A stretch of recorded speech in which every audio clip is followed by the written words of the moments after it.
وَأَنزَلْنَا إِلَيْكَ الذِّكْرَ لِتُبَيِّنَ لِلنَّاسِ مَا نُزِّلَ إِلَيْهِمْ وَلَعَلَّهُمْ يَتَفَكَّرُونَ.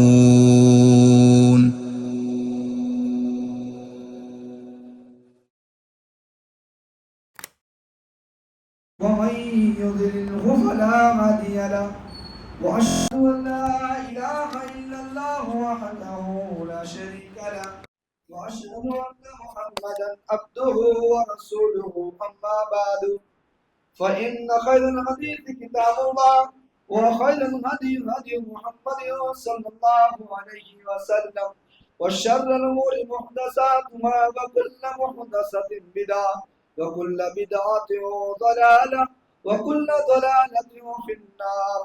أعوذ بالله من الشيطان الرجيم. بسم الله الرحمن الرحيم. ألا إن أولياء الله لا خوف عليهم ولا هم يحزنون الذين آمنوا وكانوا يتقون. محترم سامعین، اللہ رب العالمین کا شکر ہے کہ ہم اور آپ رمضان مبارک کے مہینے سے گزر رہے ہیں۔ اللہ تعالیٰ نے ہم اور آپ کو ایک موقع دیا ہے اپنے آپ کو بدلنے کا۔ ہم سے جو گناہ ہوئے ہیں ان گناہوں کو توبہ کرنے کا ایک موقع ہے کہ ہم اور آپ اللہ رب العالمین سے توبہ کریں، اور ایک بہترین موقع ہے قرآن سننے کا، اور سننے کے بعد قرآن ہم سے کیا مطالبہ کر رہا ہے، اور یہ تمام چیزوں کو سننے کے بعد اس پر عمل کرنے کا ایک موقع ہے۔ یہ جو ماحول ہے، آپ 11 مہینے میں باقی رمضان مبارک کے بعد جو آگے جو مہینے آئیں گے، اس کے بعد آپ کو یہ ماحول نہیں ملے گا، اور نہ ہی آپ کو یہ لوگ ایک ساتھ ملیں گے۔ کوئی کہیں اور ہوگا، کوئی ظہر میں نہیں، کوئی عصر میں نہیں، کوئی عشاء میں نہیں، تو یہ ماحول نہیں ہوگا۔ تو یہ جو ہمارے پاس چند اور باقی ہے، ہم ان موقعوں کو، ان دنوں کو غنیمت سمجھے اور نیک اعمال کریں۔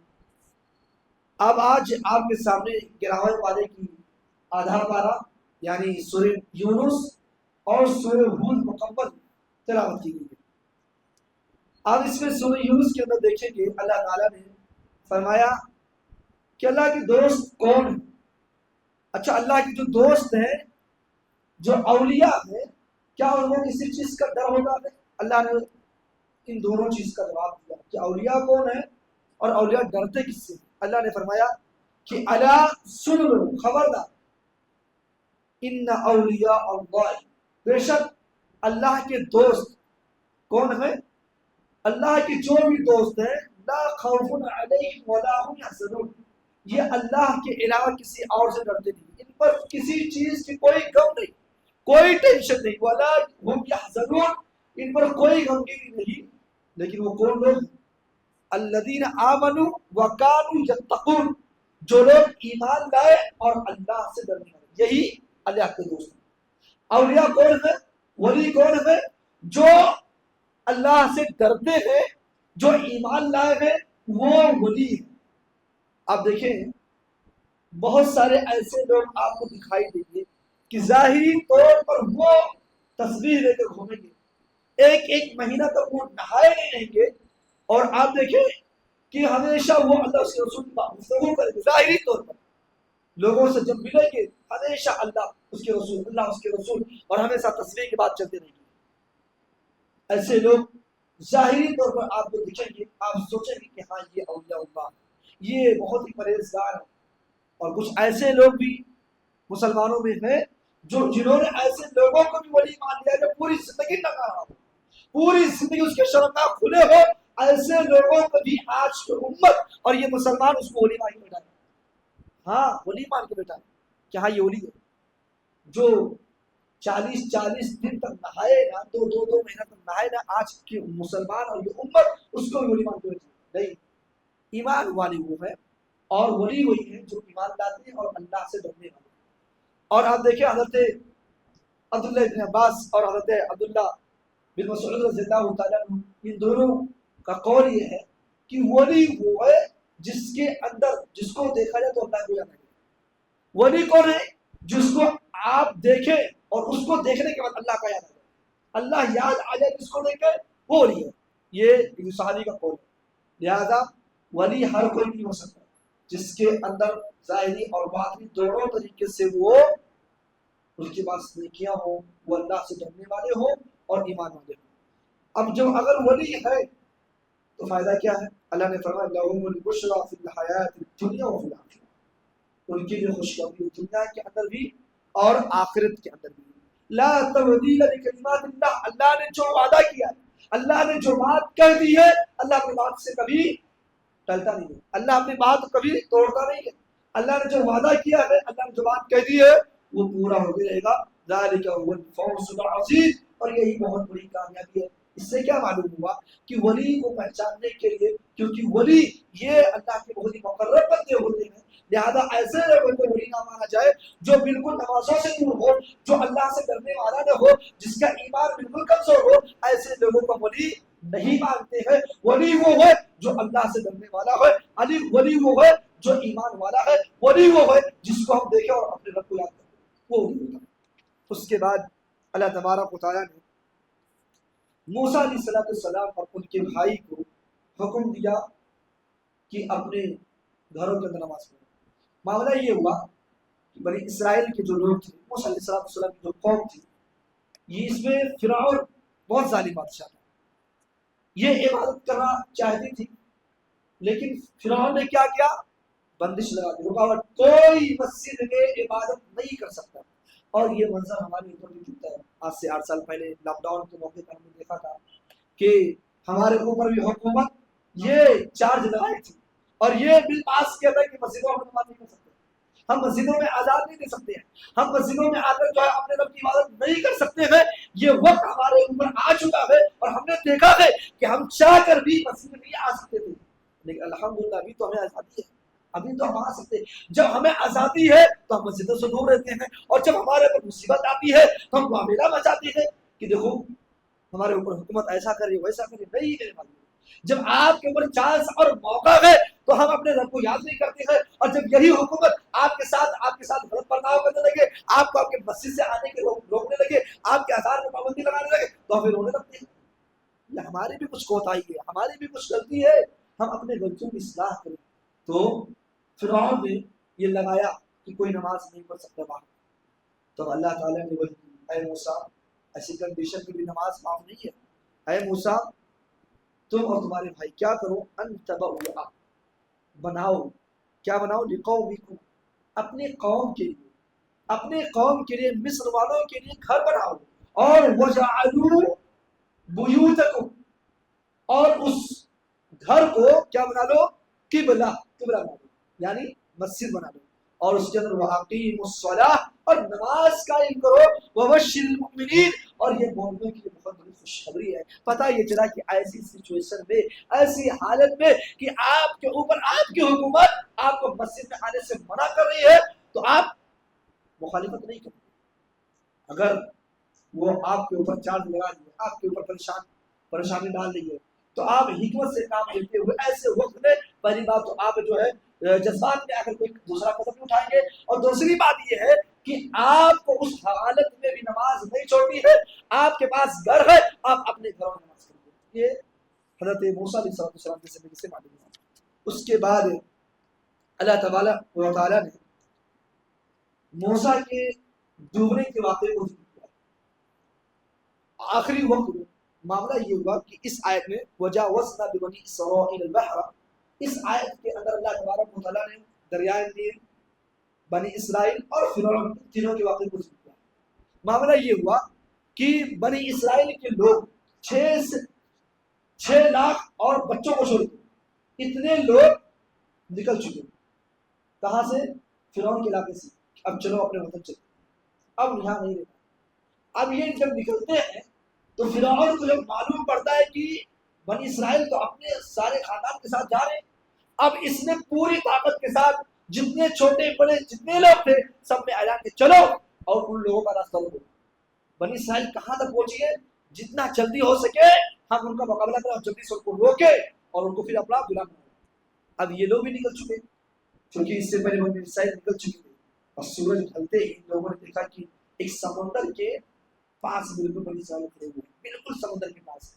اور جب بنی اسرائیل دیکھتے کہ فرعون کا قافلہ پیچھے آ گیا اب آگے ان کے سامنے کیا ہے؟ سمندر ہے، اور پیچھے کیا ہے؟ فرعون کا قافلہ ہے، فرعون کی لشکر ہے۔ اب کرے تو کیا کرے؟ اگر آگے جائے تب بھی مرے، پیچھے آئے تب بھی مرے۔ اب معاملہ کیا ہے؟ بنی اسرائیل کے لوگوں نے کہا اے موسیٰ ہمیں آپ کہاں پھنسا دیے، ہم کہاں آگے پھنس چکے ہیں، اب کیا ہوگا؟ یہاں آگے جائے تب بھی مر جائیں گے، پیچھے جائیں گے تب بھی مر جائیں گے، اب کیا کریں تو کیا کریں؟ موسیٰ علیہ السلام کو اپنے رب کی بات پر یقین تھا، کہا ہے میری قوم کے لوگوں گھبراؤ نہ، اللہ کوئی راستہ ضرور نکالے گا۔ اللہ رب العالمین نے کہا اے موسیٰ اپنی عصا کو، اپنی لاٹھی کو تو سمندر میں مارو۔ مارنا تھا حضرت موسیٰ علیہ السلام نے جیسے ہی اپنی عصا کو، اپنی لاٹھی کو سمندر میں مارا، وہی سمندر میں پانی کا شکل اختیار کیا ہوگا، اور اب کیا ہوا؟ پتھر کی طرف چٹان ہوئی، اور جتنے لوگ تھے موسیٰ علیہ السلام کے ساتھ بنی اسرائیل سب پار کر کے نکل گئے۔ جب فرعون نے دیکھا کہ سمندر تو پانی کی بالکل راستہ بنا ہوا ہے، وہ لوگ پار کر کے ہم بھی پار کر جائیں گے، یہ لوگ بھی اپنے گھوڑے کو دریا میں ڈال دیا، یہ لوگ بھی پار کرنے کے جیسے بیچ میں پہنچتے ہیں تو اللہ نے اسی پانی کو حکم دیا ہے، پانی کو پہلی شکل اختیار کر، جس حالت میں تو پہلے تھی وہ حالت اختیار کر، اور معاملہ یہی ہوا۔ اور آخر کار فرعون جب ڈوبنے لگا، فرعون بالکل کہ اب موت اس نے اپنے آنکھوں سے دیکھ لیا کہ میں اب نہیں ہو سکتا، تو اس نے کیا کیا؟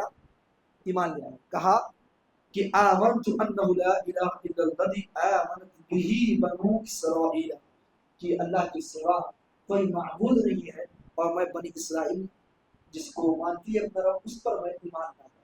تو اللہ نے اس کے جواب میں کہا الآن وقد عصیت، اب کوئی فائدہ نہیں، پوری زندگی تو نافرمانی کرتا رہا، پوری زندگی تو نے نافرمانی اپنے رب کی ہے، اور آخری وقت میں تو نے اپنے آنکھوں سے موت کو دیکھ لیا ہے، اور اب تو توبہ کر رہا ہے، اب تیری توبہ کا کوئی فائدہ نہیں۔ کیا مسئلہ معلوم ہے؟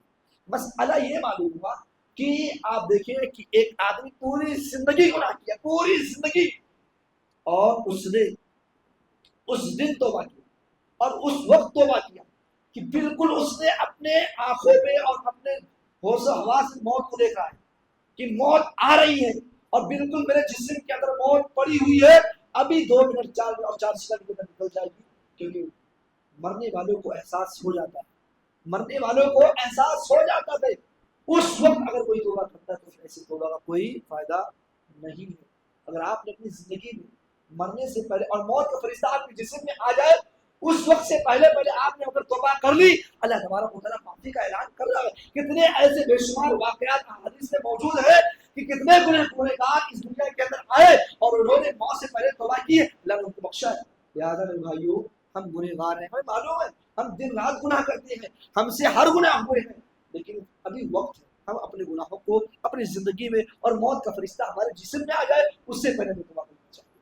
اس کے بعد سورہ ہود، یہ وہ سورت ہے جس سورت کے بارے میں اللہ کے نبی صلی اللہ علیہ وسلم کے پیارے صحابی حضرت ابو بکر صدیق رضی اللہ تعالیٰ عنہ نے کہا اے نبی پاک صلی اللہ علیہ وسلم، کیا بات ہے کہ میں دیکھتا ہوں آپ بہت جلدی سے کمزور اور بوڑھے ہوتے جا رہے ہیں، کیا بات ہے؟ اللہ کے نبی نے کہا اے میرے پیارے صحابی، یہ سورہ ہود، سورہ مرسلات، سورہ واقعہ، سورہ نبا اور سورہ قدرت، ان سورتوں نے مجھے بوڑھا کر دیا، ان سورتوں میں سے ایک سورت ہے۔ اس سورت کے اندر پہلے دیکھیں اللہ تعالیٰ نے جتنے اس دنیا کے اندر چوپائے ہیں، زمین پر جو بھی چلنے والے ہیں، جو بھی چلنے والے ہیں، اللہ تعالیٰ نے ان کی روزی کو نہیں کر دیا۔ اللہ نے کہا وَمَا مِن دَابَّةٍ فِي الْأَرْضِ إِلَّا اللَّهُ إِلَّا عَلَى اللَّهِ رِزْقُهَا، کہ جتنے بھی زمین میں چلنے والے سب کی روزی اللہ کے ذمہ ہے۔ اور آپ کو بتائیں کہ یہ زمین، اس کے بعد اللہ نے فرمایا کہ یہ زمین اور آسمان کو اللہ نے 6 دنوں میں پیدا کیا، اور اللہ تبارک و تعالیٰ نے اس آیت کے اندر ایک اور بات کہی کہ لِيَبْلُوَكُمْ أَيُّكُمْ أَحْسَنُ عَمَلًا، اے لوگوں ہم نے تمہیں کیوں پیدا کیا؟ ایک آزمائش کے لیے، اور یہ ہم دیکھنا چاہتے ہیں کہ آزمائش میں تمہیں سے بہتر کون ہے تمہاری زندگی میں۔ تمہاری زندگی میں اچھائیاں بھی آئیں گی، مشکلات بھی آئیں گی، ان دونوں میں کون ایسا بندہ ہے جو اپنے پیدائش سے مقصد کو سمجھتا ہے، اس لیے اللہ نے پیدا کیا۔ اس کے بعد اللہ نے فرمایا کہ کچھ ایسے لوگ بھی ہیں جو بعد الموت، موت کے بعد دوبارہ جو زندگی میں اٹھائے جانے کا انکار کرنے والے، اور کتنے ایسے لوگ ہیں، کتنے ایسے لوگ ہیں جن کا ایمان کمزور ہے، وہ کہتے بھی ہے ایک بار مر جانے کے بعد، ایک بار موت آئے گی دوبارہ موت نہیں آئے گی، تو ان لوگوں کے لیے آیت ان کے چہرے پہ تماچا ہے۔ اللہ تبارک و تعالیٰ نے کہا کہ انکم مبعوثون من بعد الموت، کہ اگر ان سے آپ پوچھیں گے کہ ليقولن الذين كفروا، تو ان لوگوں نے انکار کر دیا۔ ان لوگوں کے اندر یہی ہے کہ اگر آپ ان کو یہ کہیں گے کہ مرنے کے بعد ایک بار اور زندہ ہونا ہے، تو یہ لوگ کیا کہیں گے؟ یہ تو جھوٹی بات ہے، یہ ایسا نہیں ہو سکتا۔ اور کیا کہیں گے؟ ان هذا الا سحر مبین، یہ کھلا جادو کی باتیں ہیں جو آپ کرتے ہیں، ایسا کچھ معاملہ نہیں۔ پتہ یہ چلا کہ ہمیں مرنا ہے اور مرنے کے بعد ایک بار پھر اٹھنا، ایک بار پھر زندہ آنا ہے، اس کے بعد حساب و کتاب کے ساتھ ہمارا فیصلہ کیا جائے گا۔ اس کے بعد آپ دیکھیں اللہ تعالیٰ نے دو لوگوں کا تذکرہ کیا۔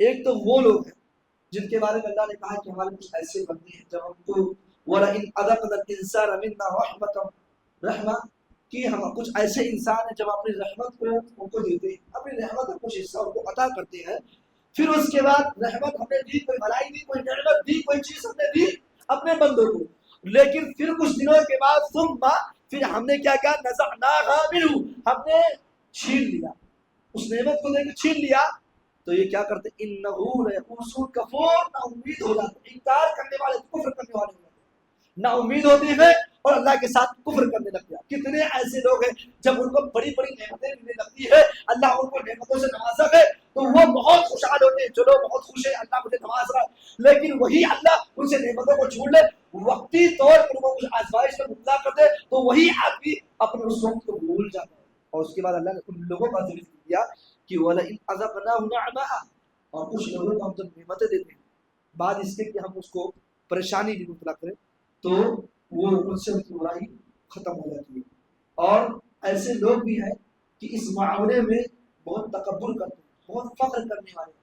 اللہ کے نبی صلی اللہ علیہ وسلم نے کہا کہ جو آدمی جس کے بارے میں اللہ جو فیصلہ کرتا ہے، اس کے زندگی میں کبھی اتار اور چڑھاؤ آ رہا ہے، تو یہ اللہ کا فیصلہ ہے اور اللہ اپنے بندے کے حق میں فیصلہ کرتا ہے۔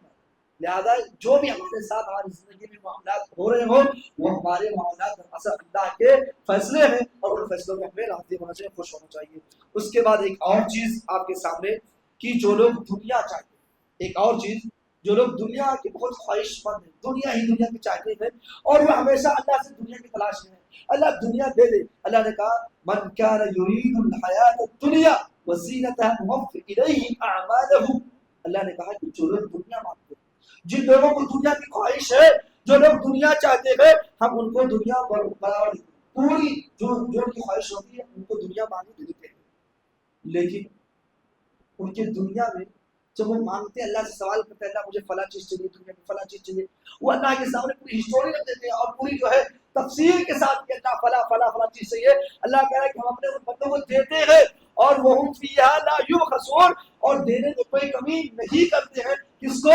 جو دنیا میں رہتے ہوئے صرف اور صرف دنیا ہی مانگتا ہے، آخرت کا کوئی تذکرہ نہیں کرتا، اللہ سے آخرت کا سوال نہیں کرتا ہے، صرف دنیا دنیا دنیا، تو اللہ کہہ رہا ہے دنیا اس کو دیتے ہیں، دنیا دینے میں کوئی کمی نہیں کرتے ہیں۔ لیکن آگے کیا ہے؟ اللہ کہہ رہا ہے کہ سنو اولئک الذین لیس لہم فی الآخرہ، کہ ایسے لوگوں کے لیے پھر آخرت میں کوئی حصہ نہیں ہے سوائے الا النار، جہنم کے۔ پتہ کیا چلا؟ دنیا طلب کرنے والوں، صرف دنیا کے پیچھے بھاگنے والوں، ہمیں دنیا چاہیے، ہمیں دنیا چاہیے، اور اس کے چکر میں آخرت کا سوال ہی نہ کرنے والوں، سنو اس آیت کے اندر اللہ کہہ رہا ہے اگر تم کو دنیا چاہیے تو مانگو، ہم تم کو دنیا دیں گے، دنیا دینے میں کوئی کمی نہیں کریں گے، لیکن یاد رکھنا اللہ تبارک و تعالیٰ کہہ رہا ہے کہ آخرت میں آپ کا کوئی حصہ نہیں ہوگا سوائے اس چیز کی جو آگ ہے، جہنم کی آگ، اس کا آپ کو ادھر بنایا جائے گا، آپ کو اس آگ میں چھوڑ دیا جائے گا۔ تو اب انسان کیوں پر ہے؟ اللہ نے فیصلہ دے دیا، اب ہمیں دنیا چاہیے یا پھر آخرت میں کوئی حصہ چاہیے، آخرت میں جنت چاہیے، جنت کی نعمتیں چاہیے، ہم اس کے بارے میں خود اب فیصلہ کر سکتے ہیں کہ اللہ سے مانگے تو کیا مانگے۔ لہذا میرے بھائیوں، ہمیں چاہیے کہ ہم اپنے رب سے دنیا کی بھی سوال کریں اور آخرت کی بھی سوال کریں، یہ نہیں کہ صرف اور صرف دنیا مانگتے مانگتے آخرت کی بھی نہیں، ایسا نہیں ہونا چاہیے۔ آپ دیکھیں صحابہ کی زندگی میں، صحابہ کو چاہتے تھے کہ اللہ تعالیٰ ہمارے دنیاوی زندگی میں ہمارے معاملات کچھ ہلکے ہو جائیں چلے، لیکن اللہ کے نبی اور ہمارے لیے دعا کر دیجیے کہ ہم آخرت میں کامیاب تو کیسے ہوں۔ اللہ کے نبی ہم کون سے اعمال کریں کہ ہم دنیا نہیں بلکہ آخرت میں کامیاب ہو جائیں، تو ہمارے لیے یہ جذبہ ہونا چاہیے۔ اب دنیا کمائیے، دنیا میں جتنی دولت جتنی شہرت چاہیے آپ لیجیے، لیکن اس کے ساتھ آخرت کو مت بھولیے، آپ جیسے لازم اور ملزوم کا معاملہ ہوتا ہے، ایک دوسرے کے بنا جسے رہا نہیں جا سکتا ہے، ویسے ہی یہ معاملہ ہے کہ آخرت کے بغیر دنیا نہیں اور دنیا کے بغیر آخرت نہیں۔ لہٰذا میرے بھائیوں ہمیں اس معاملے میں سمجھنے کی توفیق لینی چاہیے۔ اللہ تعالیٰ سے دعا ہے کہ اللہ تبارک و تعالیٰ ہم تمام لوگوں کو جنت کے معاملے میں جو بھی ہمارے سامنے گفتگو کی جاتی ہے جنت کے تعلق سے یا جہنم کے تعلق سے، اللہ تعالیٰ جو کتاب و سنت سے بات ٹکراتی ہو، اللہ تعالیٰ ہم سب کو اس پر عمل کرنے کی توفیق دے۔ اللہ تعالیٰ سے دعا ہے کہ اللہ تعالیٰ آج کے نکاح میں جو بھی باتیں ہوئی ہیں، اللہ تعالیٰ ان تمام باتوں پر عمل کرنے کی توفیق دے۔ اللہ تعالیٰ سے دعا ہے کہ اللہ تعالیٰ ہمارے تمام نیکیوں کو قبول فرما دے اور مزید اور نیکی کرنے کی توفیق دے اور ان نیکیوں کو بھی قبول فرما دے۔ آمین۔ الحمد للہ۔